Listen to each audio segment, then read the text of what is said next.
ప్రభు అయిన యేసుక్రీస్తు నామములో మీకు సమాధానం కలుగునుగాక. షలోం.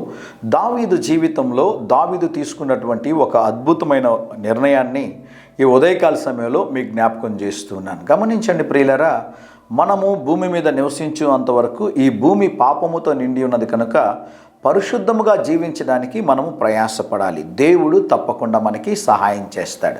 100% పరిశుద్ధులు ఎవరు లేరండి, దేవుడు తప్ప. దేవుడు భూమి మీద నివసించినప్పుడు, దేవుడు భూమి మీద జీవించినప్పుడు 33.5 సంవత్సరంలో ఆయన పరిశుద్ధుడిగా జీవించాడు. అయితే గమనించండి ప్రియులారా, మీరు మనము పరిశుద్ధముగా జీవించడానికి ప్రయత్నం చేయాలి. ఆత్మీయ జీవితంలో మనం ముందుకు వెళ్తున్న సందర్భంలో అనేక సార్లు మనము తొట్టిల్లుతూ ఉంటాం, దేవునికి ఇష్టం లేని కార్యాలు చేస్తుంటాం, పాపం చేస్తూ ఉంటాం, పాపములో పడిపోతూ ఉంటాం. సాతాను వేసేటటువంటి పన్నాగాల్లో మనము జాగ్రత్తగా లేకుండా ఉండడం ద్వారా కొన్ని సందర్భాల్లో మనం స్కిప్ అయిపోతూ ఉంటాం. అయితే మనం చేయాల్సిన కార్యం ఏంటి అంటే, దావీదు వలె ఆ సందర్భంలో మనం ప్రార్థన చేయాలి. ఒకటి, దేవుని కృపాసనముని వద్దకు రావాలి. దేవుని దగ్గరకు వచ్చి, ప్రభువా మేము పొరపాటు చేశాం, మేము తెలిసి పొరపాటు చేశాం, తెలియక పొరపాటు చేశాం, మమ్మల్ని క్షమించండి అని ముందు మనము దేవుని సన్నిధిలో ప్రార్థన చేయడానికి ప్రయత్నం చేయాలి. మిస్టేక్ చేసిన ప్రతిసారి కూడా దేవుని వద్దకు వచ్చి దేవుని క్షమించమని ప్రార్థన చేయాలి.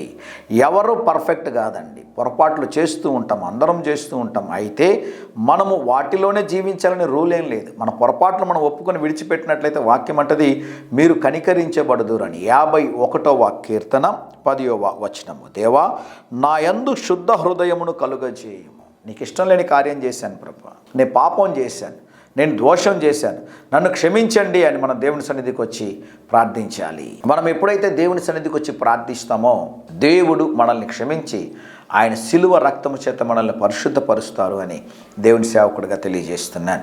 ధైర్యంగా ఈ దినాన్ని ఎదుర్కోండి. దేవుని సన్నిధి మీకు తోడుగా వచ్చిందిగాక. ప్రియ పరలోకపు తండ్రి, మేము చేసిన ప్రతి పొరపాట్లను, తప్పిదములను క్షమించండి.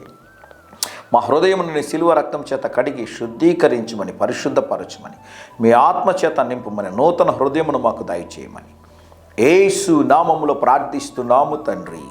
Amen, amen.